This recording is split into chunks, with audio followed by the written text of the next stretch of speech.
বিশেষ বিশেষ দিনগুলো যদি সাধারণ দিনের থেকে খুব বেশি না একটু আলাদা হয় তাহলে কিন্তু মনটা এমনিই ভালো হয়ে যায়।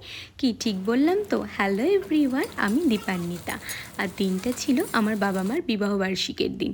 তো আমি সেদিন খুব সকাল সকাল যেতে পারিনি, আমার যেতে যেতে কিন্তু দুপুর হয়ে গেছিলো। কারণ এদিকে আবার আমার বরমশাই সুন্দরবন যাবে বলে গোছাচ্ছিল, তো তাকে সমস্ত কিছু গুছিয়ে দিয়েই কিন্তু আমি ওই বাড়ি গিয়েছিলাম। আর ওইদিকে না আমার বাবা ভাই কেউই বাড়ি ছিল না।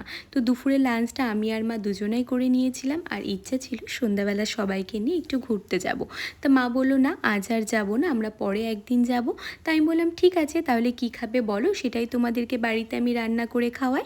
তো সব শেষে কিন্তু ঠিক হয়েছিল আমাদের এগ চাও খাওয়া হবে। তো দেখো এখানে আমি রেডি করছিলাম, আর ভাই নিয়ে এসেছিলো কেক, আর বাবা কিন্তু নিয়ে এসেছিলো মিষ্টি।